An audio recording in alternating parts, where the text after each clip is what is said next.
Au commencement étaient les ténèbres, la chambre noire. Puis, l'obturateur s'ouvrit et la lumière fut.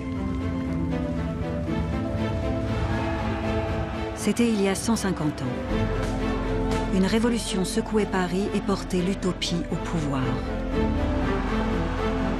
C'était il y a 150 ans. Paris arrachait ses pavés et le peuple, juché sur les barricades, faisait des rêves qui montaient aux cieux.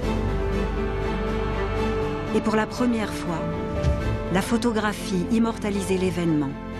Un événement si lointain et si étrangement proche, avec ses visages ressurgis de l'oubli. Cette insurrection n'a pas duré plus de 72 jours et s'est achevée dans les flammes et le sang. De l'utopie à la tragédie, il s'est trouvé une poignée de photographes pour témoigner de la Commune. Mais les images ne sont jamais neutres. Elles participent à la révolution ou soutiennent la répression. Voici donc une autre histoire de la Commune, dans l'œil des photographes, dans l'objectif naturellement subjectif de l'appareil photographique.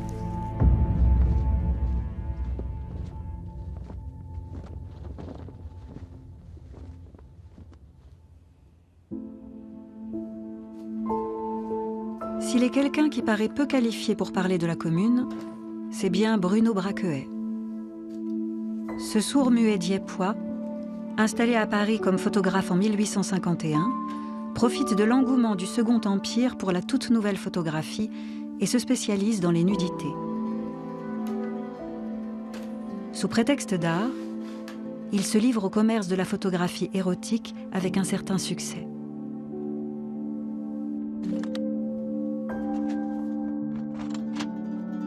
La critique souligne son sens du contraste, son travail de la lumière, sa façon d'accuser délicatement les lignes et son choix heureux des modèles. Bruno Braqueuet est un photographe d'atelier qui, comme la plupart de ses confrères, ne sort jamais de son studio. 19 juillet 1870. Napoléon III déclare la guerre à la Prusse. Le chancelier Bismarck, qui vient de fédérer un vaste État allemand aux frontières de la France, a multiplié les provocations. Ce qui est en jeu, c'est la hiérarchie des puissances en Europe.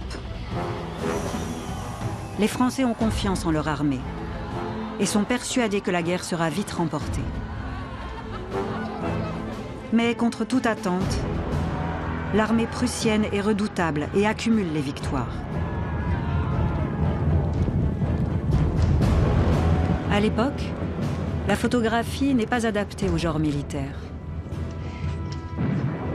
Ce sont donc les dessins, les gravures et les peintures qui rendent compte des combats. Le 2 septembre 1870, l'empereur Napoléon III est fait prisonnier à Sedan et abdique. La nouvelle provoque un soulèvement populaire qui renverse le Second Empire.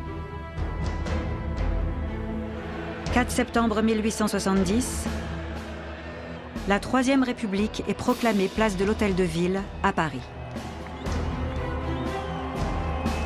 Léon Gambetta, chef de file des députés républicains, forme un gouvernement de défense nationale et s'adresse solennellement aux Parisiens. Citoyens, la guerre continue. Veillez sur la cité qui vous est confiée. Demain, vous serez avec l'armée les vengeurs de la patrie. Pour défendre la capitale, 180 000 Parisiens ont rejoint les rangs de la garde nationale. Cette milice citoyenne, dotée d'uniformes, de fusils et de canons, est prête à en découdre. De leur côté, les Allemands entament le siège de la capitale. Du siège de Paris par les Prussiens, de l'irréductible patriotisme du peuple parisien qui ne s'avoue pas vaincu, la photographie ne dira rien, ou si peu. Pas plus qu'elle ne montrera la faim, le pain fait de paille et de sciure, les rats que l'on débite aux boucheries avec les chiens, les chats, les girafes et les éléphants du Jardin des Plantes.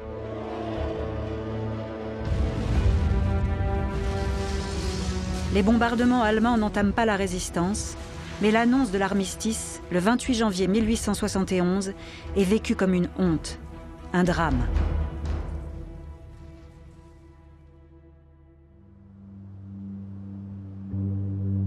Février 1871. La fin des combats donne à quelques photographes l'occasion de sortir enfin de leur studio pour gagner la banlieue parisienne, théâtre de durs combats. André Disdéry et Bruno Braqueuet sont de ceux-là.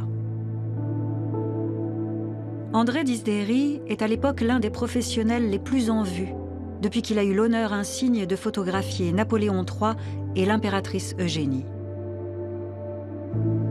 Ce célèbre photographe a des moyens.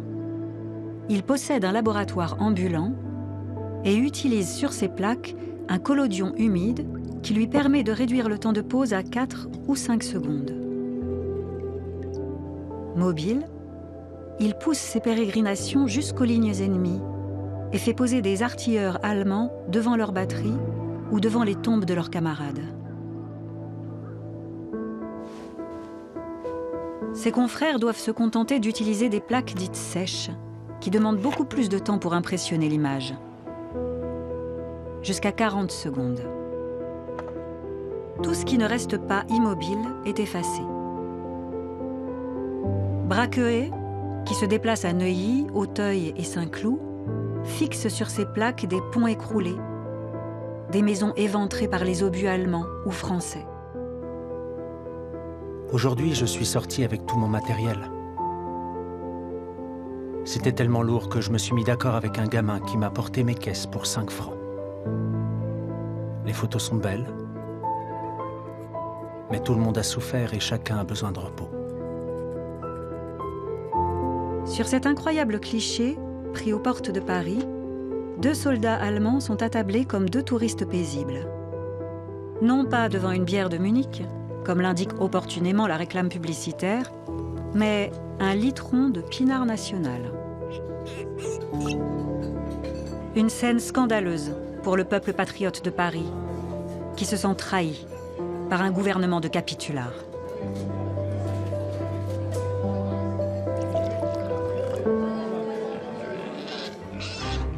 Aux élections législatives de février 1871, les premières de la Troisième République, les Parisiens soutiennent donc les républicains qui veulent reprendre le combat.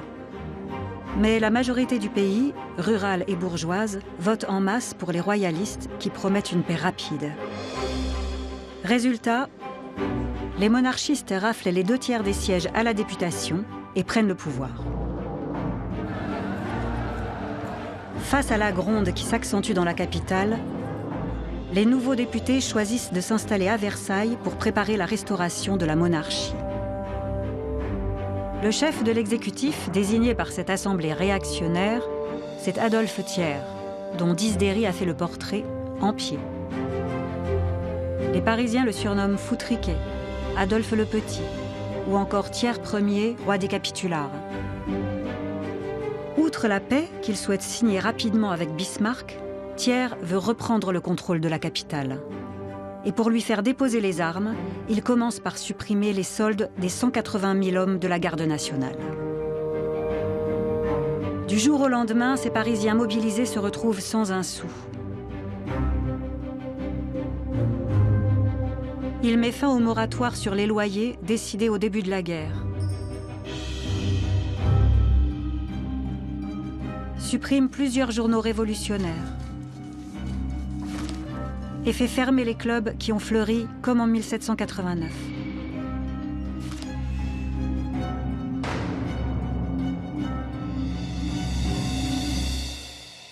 Pour le peuple parisien, on atteint le point de rupture.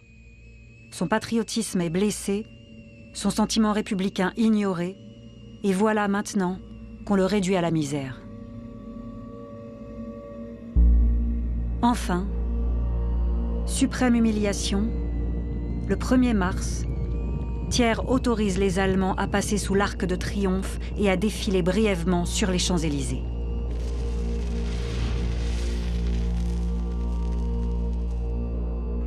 De cet événement, ce cliché anonyme prit sur la place de la Concorde avec des artilleurs allemands immobiles.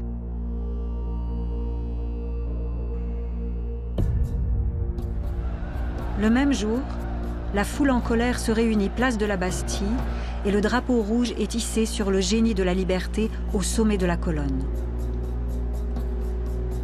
Par ce symbole, le peuple de Paris réclame une république démocratique et sociale. Le lendemain, les Allemands partis, les Parisiens viendront brûler de la paille autour de l'Arc pour purifier le sol de leur cité foulée par l'ennemi impur.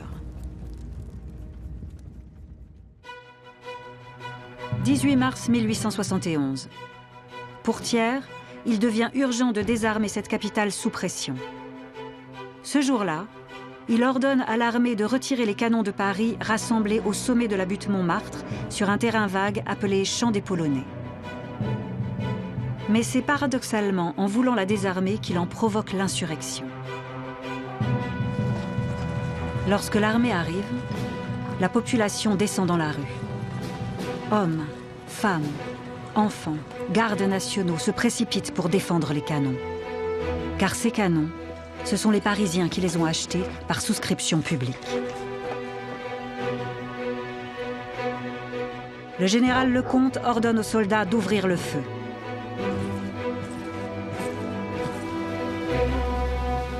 Mais ceux-ci refusent, fraternisent avec la foule et livrent leur général aux émeutiers. Il sera fusillé quelques jours plus tard.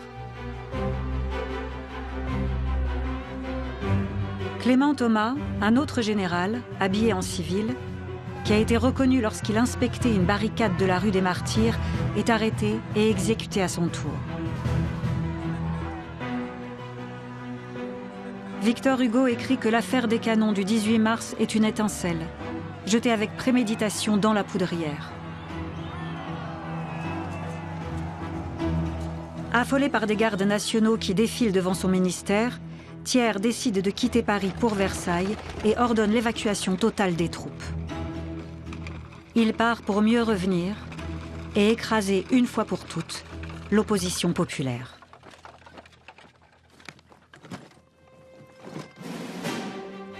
Avec lui, la bourgeoisie de l'Ouest parisien fait précipitamment ses bagages. C'est l'évacuation générale des possédants que les Parisiens appelleront désormais les Versaillais. En quelques heures, le peuple se retrouve maître de la capitale. Spontanément, sans combattre. Dans cette atmosphère de liesse, les Parisiens prennent leur destin en main et rêvent d'un nouveau monde. Ils hérissent alors des quartiers de barricades, joyeusement, comme une fête pour marquer leur prise de possession de la rue.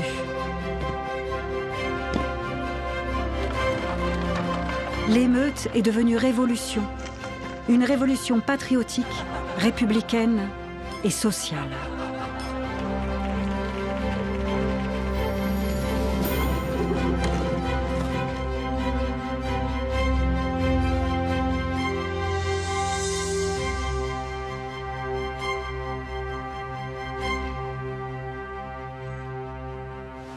Les photographes, aussi bourgeois que leur clientèle, se sont également enfuis en nombre. Il n'en reste plus qu'une poignée, dont Bruno Braqueuet, qui, à nouveau, descend dans la rue pour immortaliser l'histoire en marche. Une œuvre marquée par une évidente sympathie communarde, au point que certains verront en lui une sorte de photographe officiel de l'insurrection. Signe de connivence évidente avec l'opérateur photographique, les insurgés prennent le temps de poser et ils pointent avec leurs fusils un ennemi imaginaire. Il s'agit bien de théâtre. Les fusils et les canons sont pointés vers l'objectif. L'officier lève le sabre comme pour donner l'ordre de tirer.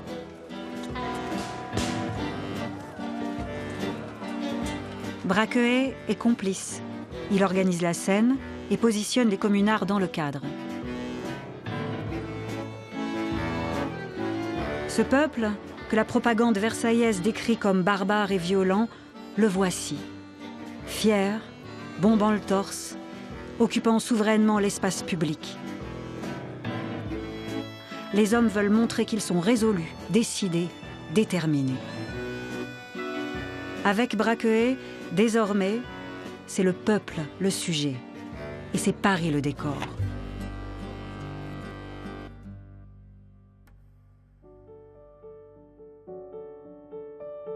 Les gardes nationaux l'invitent même à assister à la distribution de la soupe. Un moment intime, presque unique, et qui transforme Braquehet en photoreporter.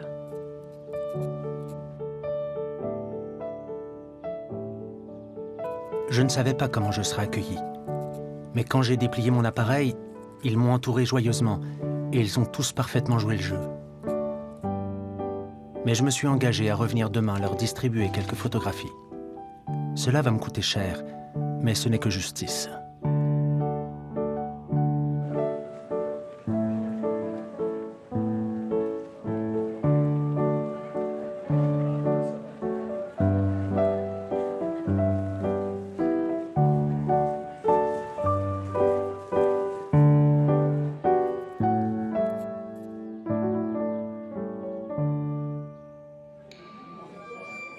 Les Versaillais prétendent que la Commune est une dictature qui a pris les Parisiens en otage. Rien n'est plus faux. En effet, la première décision des insurgés est de convoquer des élections pour se doter d'une légitimité démocratique. 28 mars 1871, 10 jours seulement après le début de l'insurrection à l'Hôtel de Ville, les nouveaux élus proclament officiellement la Commune de Paris. Toutes les nuances politiques des républicains de gauche sont représentées. Et l'on discute ferme au Conseil de la Commune, comme sur les barricades.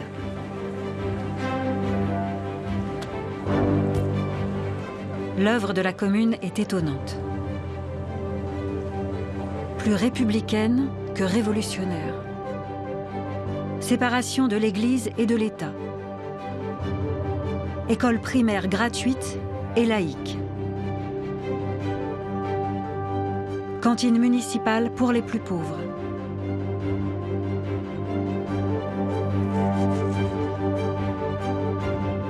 Liberté de la presse et promotion de l'égalité des femmes.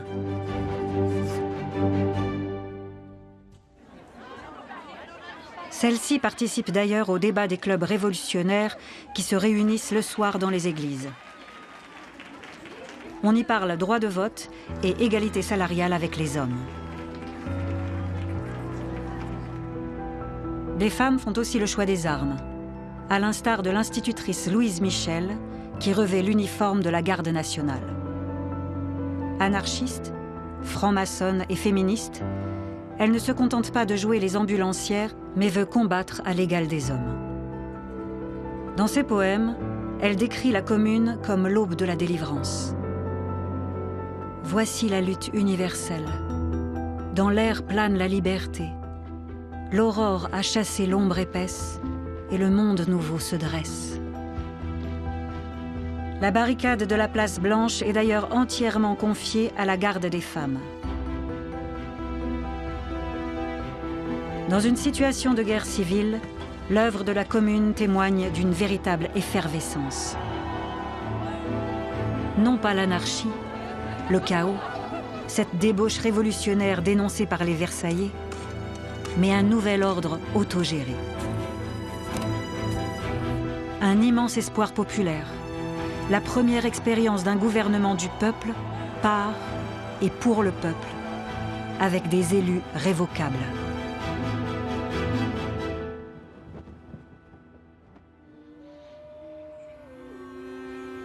En avril, un second siège de Paris commence. La capitale est encerclée. Les Versaillais à l'ouest, les Allemands à l'est. Isolés, les Parisiens s'organisent.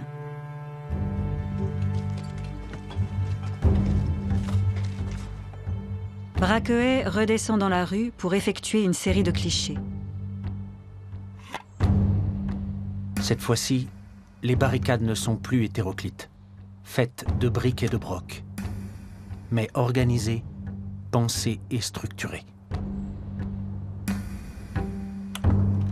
Ici, tout est propre, ordonné, tiré au cordeau et conçu comme un ouvrage militaire.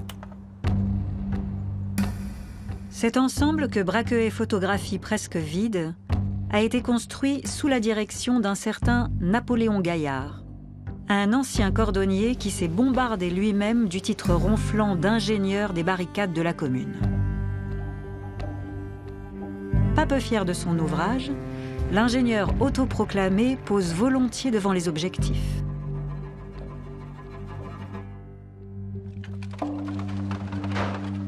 Tandis que les députés communards siègent à l'hôtel de ville, le comité central de la garde nationale, lui, s'installe place Vendôme et la transforme en forteresse. Moulée dans le bronze des canons pris à l'ennemi à Austerlitz et surmontée de la statue de Napoléon Ier, cette colonne Vendôme incarne le souvenir de l'Empire et insupporte les communards. Quelques mois plus tôt, le peintre Gustave Courbet avait suggéré au jeune gouvernement républicain de mettre à bas ce symbole du régime impérial. Le 16 mai 1871, la Commune passe à l'acte.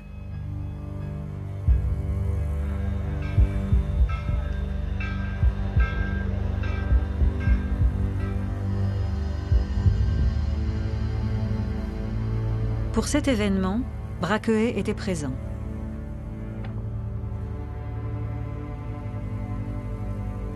Il n'en croit pas ses yeux.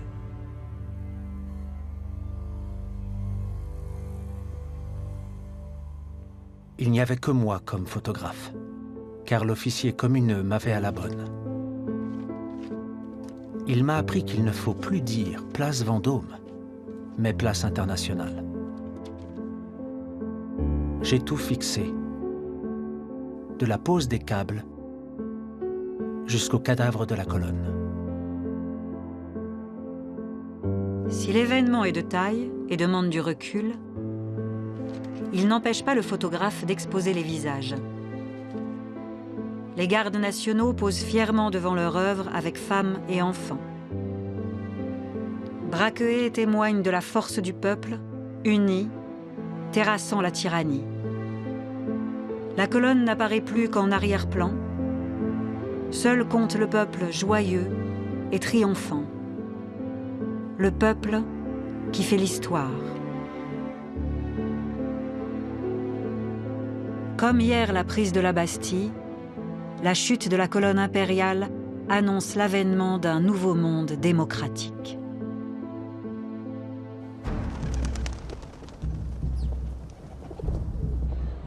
La Commune peut bien multiplier les mesures symboliques, détruire la colonne Vendôme, adopter le calendrier républicain et le drapeau rouge.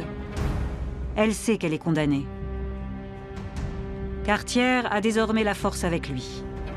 Il a obtenu des Allemands la libération de dizaines de milliers de soldats prisonniers afin de renforcer l'armée versaillaise.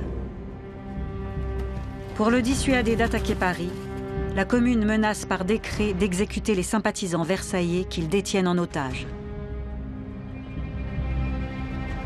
Les députés républicains comme Clémenceau cherchent alors les voies d'une conciliation pour éviter le massacre. Mais Thiers ne veut rien entendre et lance l'armée à l'assaut de la capitale. L'armée avance prudemment dans la banlieue.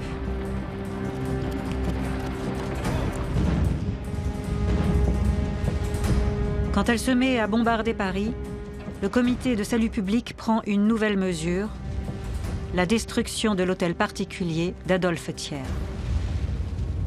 Dans cet acte symbolique, la Commune vise directement le chef du gouvernement. Braquehet en a tiré 3 clichés. Le toit est entièrement saccagé, les fenêtres brisées à coups de pioche. En 2 jours, le palais de Foutriquet n'est plus qu'une ruine.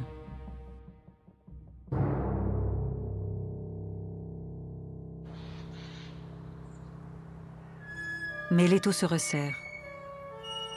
Avec 700 pièces, Paris est en théorie bien pourvu.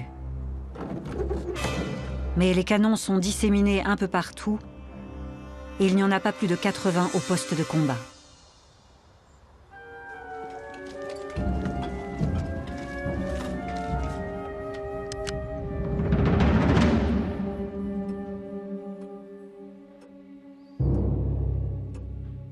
Braquehay pousse sa curiosité jusqu'à la porte Maillot, sous le bombardement des batteries versaillaises.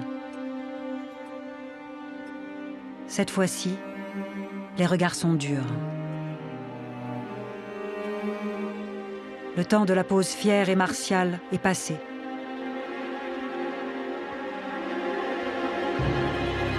L'angoisse plane. Les communards savent qu'ils ne pourront pas se rendre. Leur cri de ralliement sera « la République ou la mort ».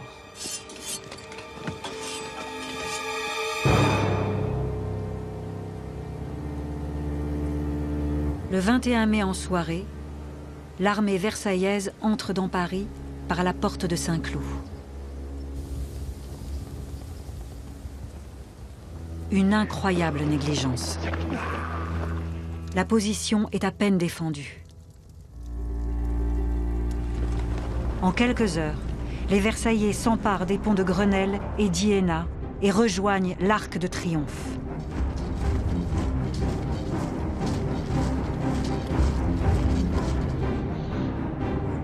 Le 22 mai, le temps est ensoleillé.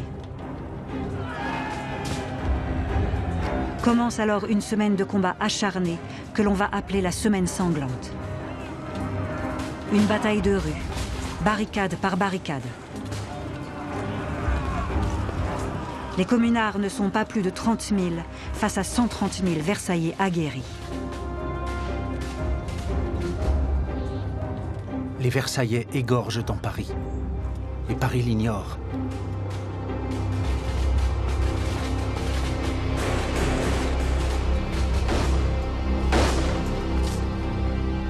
L'armée pousse jusqu'à la place de Clichy et la Concorde.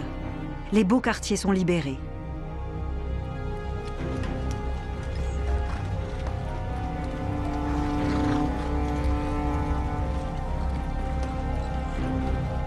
Le 23, Montmartre, pris à revers, est occupé.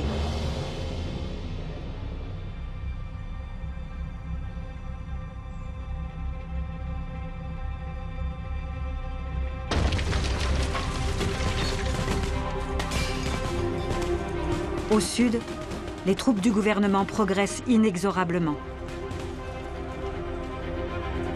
Mais à la Concorde, la grande barricade de Château-Gaillard résiste.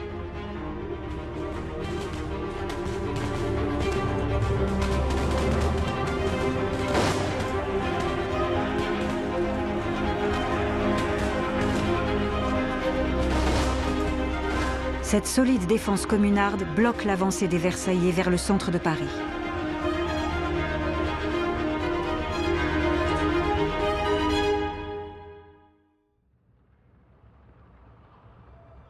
Elle ne tombera que le 24 à minuit.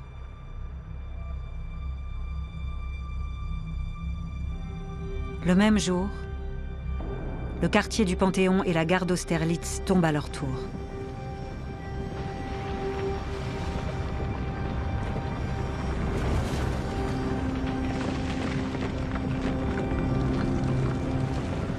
En reculant, les communards ont allumé des incendies.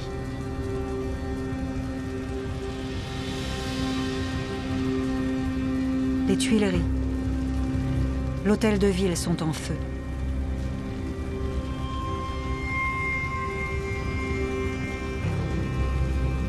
À Paris règne une atmosphère d'apocalypse.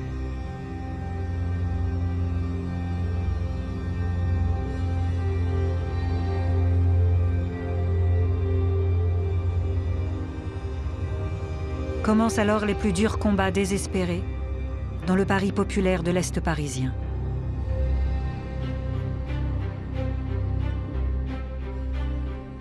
Le 25, la Bastille et le quartier de Château-d'Eau succombent, mais il faudra aux troupes versaillaises 2 jours de combat pour forcer les défenses de l'Est parisien.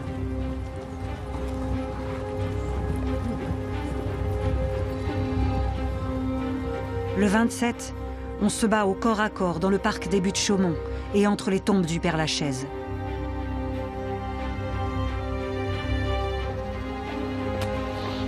Le 28, les dernières barricades tombent dans le quartier de Belleville.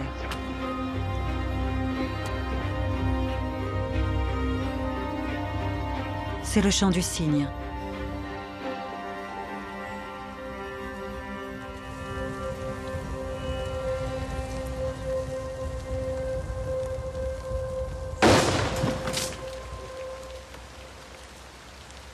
On compte, hommes et femmes confondus, 10 000 morts dans les rangs des communards, peut-être 20 000. Les chiffres restent flous, mais une chose est certaine, c'est l'un des plus grands massacres de civils de l'histoire de France. Des jours durant, les pavés de Paris sont rouges du sang de ces enfants. La majorité des victimes ne meurent pas sur les barricades, mais dans les abattoirs du Jardin du Luxembourg, du parc Monceau, de l'école militaire, des prisons de Mazas et de la Roquette. Les corps sont jetés ensuite dans des fosses communes ou brûlés dans de grands bûchers.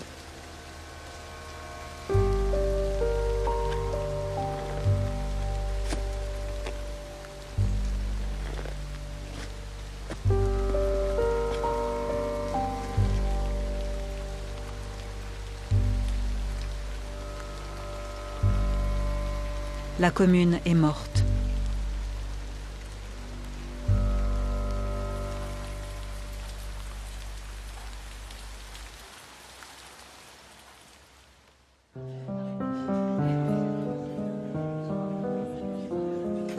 La victoire de Versailles sur Paris, c'est aussi le retour arrogant de la bourgeoisie triomphante, et avec elle, le retour des grands photographes comme André Disdéry et Ernest Appert.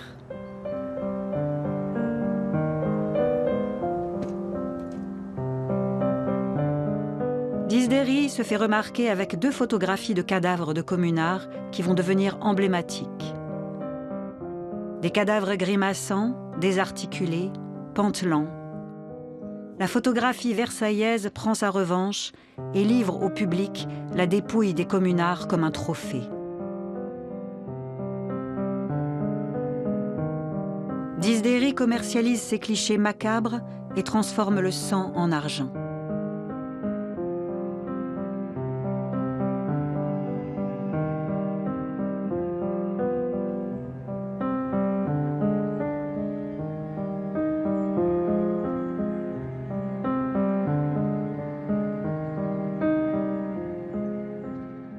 Braqueet, qui a magnifié la commune par ses compositions, n'est plus à la mode. Ses photos sont censurées et interdites à la vente dès juin 1871. Le photographe qui redescend dans la rue est presque aussi abasourdi que les badauds devant les reliefs de la bataille.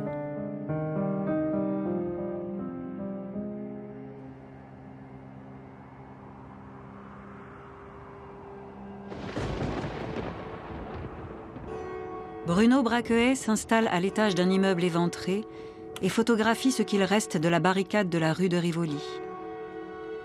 Avec sobriété, il témoigne de la violence des affrontements et rend hommage au courage des insurgés.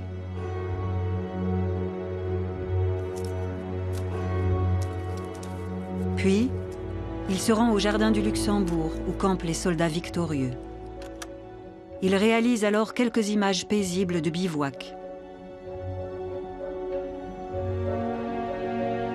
Le contraste n'en est que plus fort car, à quelques dizaines de mètres seulement, sur les murs qui entourent le grand bassin, des pelotons fusillent à la chaîne les communards arrêtés et jugés par un conseil de guerre expéditif installé dans le musée du Luxembourg.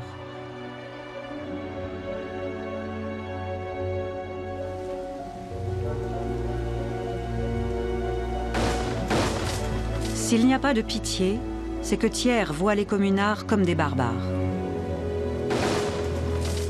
Et la preuve de cette sauvagerie, ils l'ont sous les yeux. Car Paris, incendié, est parsemé de ruines. Commence alors une faste période touristique basée sur la contemplation des ruines.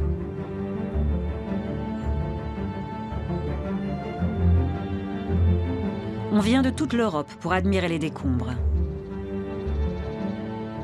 Une aubaine pour les photographes qui vendent des clichés aux différents formats. Ce goût des ruines, hérité du XVIIIe siècle et du romantisme, renvoie subitement Paris à l'Antiquité, à Pompéi. Braqueuet sait jouer de l'ambiguïté historique avec ses clichés des Tuileries dévastées. On se croirait dans Rome, incendiée par Néron. Mon Dieu, quel ravage. Et en même temps, quelle beauté.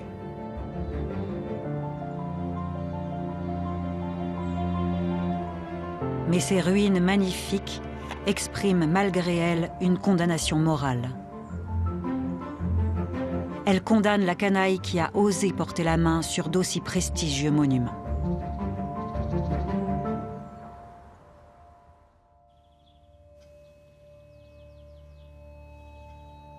Dans cette fabrication des images et de la mémoire, Ernest Appert, un portraitiste en vue sous le Second Empire, va jouer un rôle majeur. Engagé par le régime versaillais, il doit démontrer à quel point la Commune fut sanguinaire. Et pour cela, il invente un nouveau genre photographique. À base de scènes jouées par des figurants, de collages et de photomontages, Appert recrée des événements auxquels il n'a pu assister et que la photographie, contrainte techniquement, n'a jamais pu saisir. Une entreprise de falsification et de manipulation, mais avec l'illusion du vrai. Dans ce photomontage, Appert illustre l'exécution par les communards des généraux Lecomte et Thomas. Or, les deux généraux n'ont pas été fusillés en même temps, et il est probable que Lecomte ait été fusillé par ses propres soldats et non par les communards. Une petite réussite. Cette image, pourtant reconstruite, figure toujours dans les manuels d'histoire.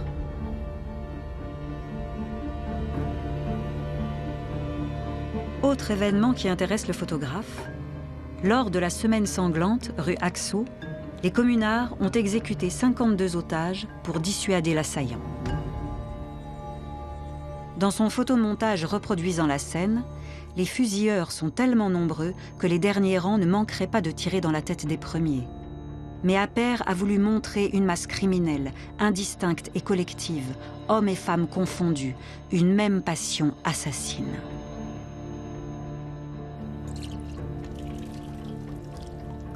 Entre les exécutions de communards et les exécutions d'otages, c'est en effet une bataille d'images pour gagner la guerre mémorielle. Mais Ernest Appert a un avantage. Les sympathisants des communards avancent des dessins, des gravures, des peintures, quand lui produit de la photographie. Car pour les contemporains, la photographie, c'est le spectacle du vrai. Appert fait donc du faux avec du vrai et profite pleinement de la dimension authentique et réelle que l'on croit inhérente à la photographie. Plus tard, dans la revue des Deux Mondes, il expliquera sa démarche. Peu importe que mon travail soit vrai ou faux, puisque c'est la vérité que j'ai recréée.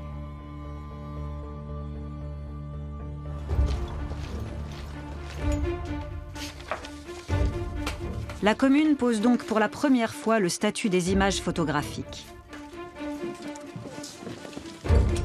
La question est d'autant plus d'actualité que la police et la justice s'y intéressent de près. L'été 1871, en effet, les photos des communards sur les barricades sont saisies et servent à l'identification des insurgés.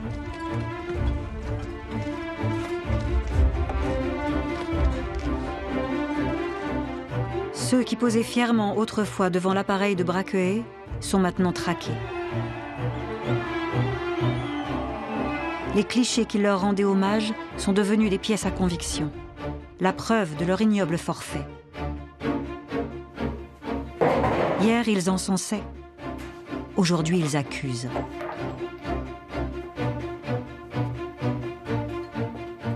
Et le photographe devient, sans le vouloir, un auxiliaire de la répression.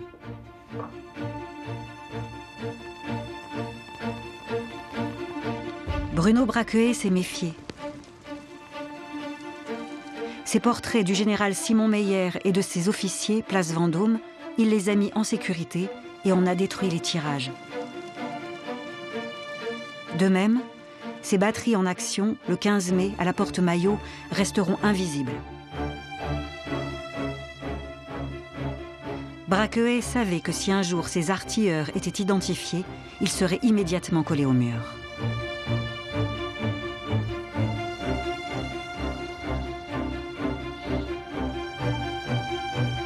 Mais tout n'a pas été brûlé, et sa série de clichés sur la place Vendôme tombe entre les mains de la police. Bruno Braqueuet devient indirectement à l'origine de la condamnation de Gustave Courbet. C'est sur la foi de ce cliché que le peintre est arrêté. Accusé d'être le responsable de la démolition de la colonne impériale, Courbet est condamné à 6 mois de prison et à payer les frais de la reconstruction.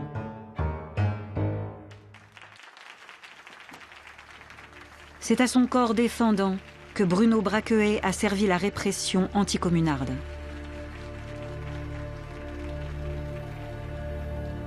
Ernest Appert, en revanche, se place entièrement au service de l'institution judiciaire et obtient l'autorisation d'entrer dans les prisons pour y faire le portrait de centaines de communards.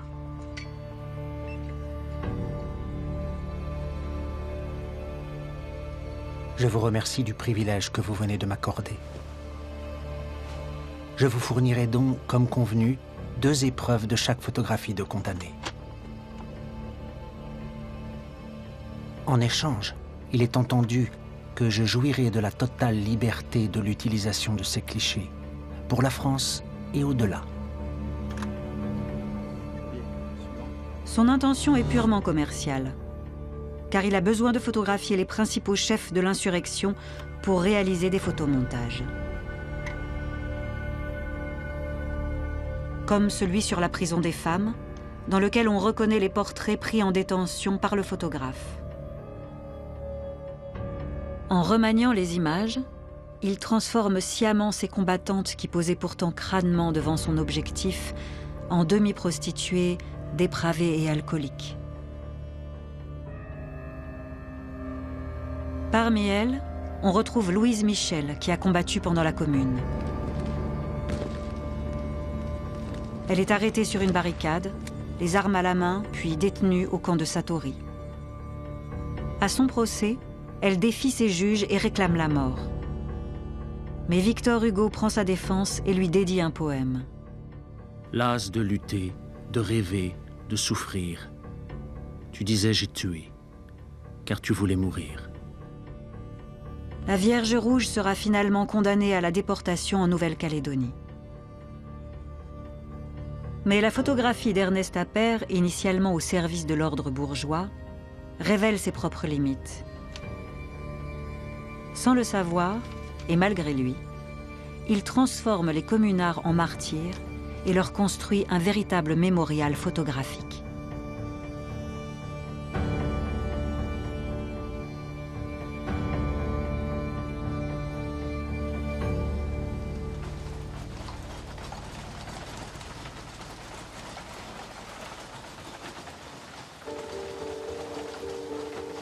Dans cette bataille des images, les autorités n'étaient pas certaines de l'emporter. Aussi, en décembre 1871, Thiers a décidé d'interdire tout ce qui pouvait représenter la Commune et sa répression.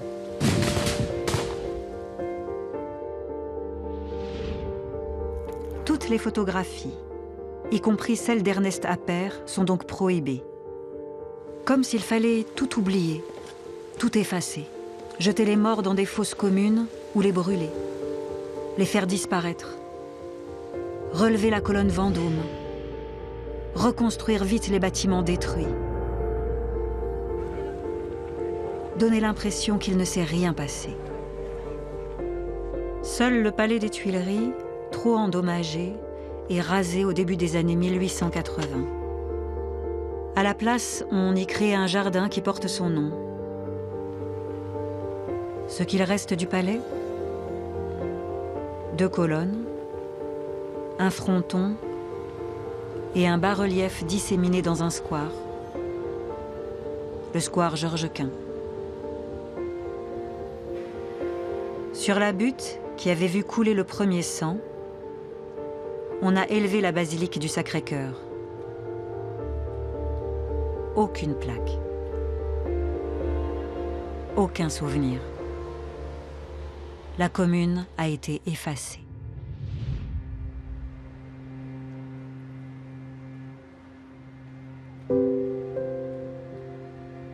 Qui sait qu'au parc des Buttes-Chaumont, théâtre de violents combats au corps à corps, les Versaillais ont jeté 300 cadavres dans le lac, ont brûlé des centaines de corps dans un grand brasier avant d'en jeter les cendres dans les carrières dont l'entrée se trouvait ici, derrière la cascade de la Grande Grotte. Qu'on fouille les puits, les carrières, les pavés des rues, s'emportait Louise Michel, revenue du bagne de la Nouvelle-Calédonie à propos de ces morts sans nombre et sans nom.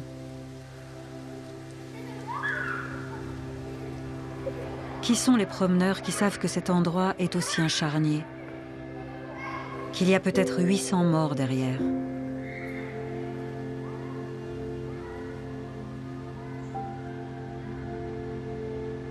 Seul le Père-Lachaise devient un point de ralliement. 147 communards ont été exécutés contre le mur d'enceinte qui entoure le cimetière.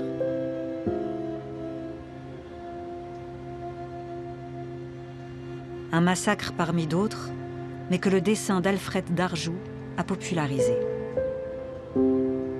Dès lors, pour les républicains, radicaux, socialistes et communistes, ce mur est devenu un lieu de mémoire.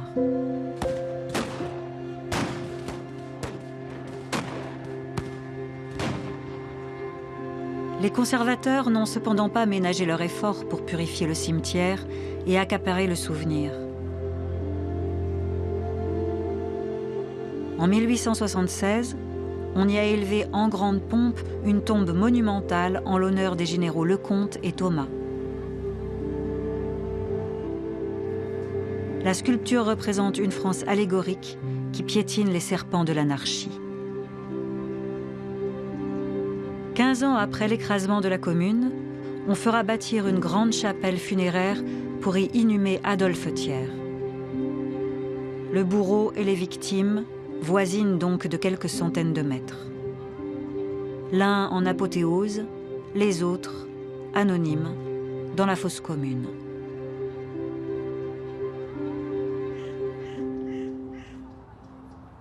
Non loin de là, se trouve la sépulture du chansonnier Eugène Pottier.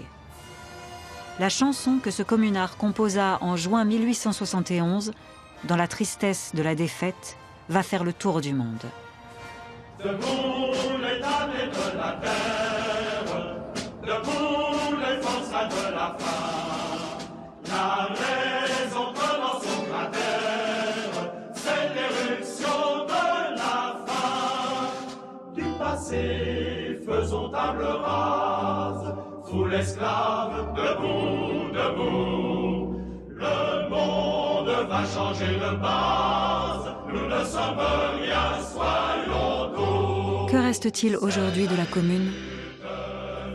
Des traces fugaces et quelques photographies si longtemps oubliées, des ombres furtives, des flous noirâtres, des images qui n'ont pas assez longtemps impressionné notre mémoire. Qui se souvient de la fierté d'un peuple en armes qui croyait qu'il pouvait changer l'histoire?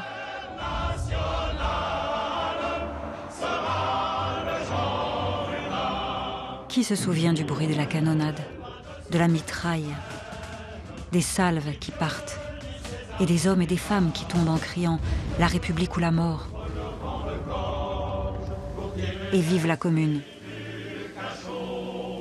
Soufflons nous-mêmes notre forge, battons le fer quand il est chaud. Qui se souvient de l'hôtel de ville en flammes, des bûchers des buttes de Chaumont, de la barricade de Ménilmontant, qui fut l'une des dernières à tomber,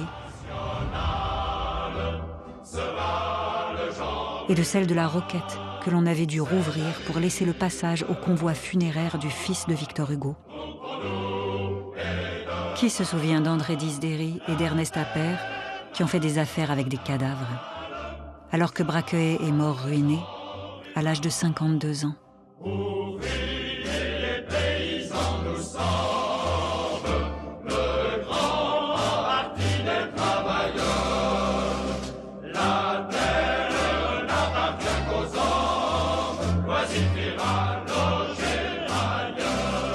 Qui se souvient de vous, qui montiez à l'assaut du ciel, qui vouliez manger du pain blanc avec des mains noires, vous qui rêviez de lendemains qui chantent et qui dormez dans l'anonymat des fosses communes, dans le froid de l'oubli, dans le terrible charnier de notre histoire.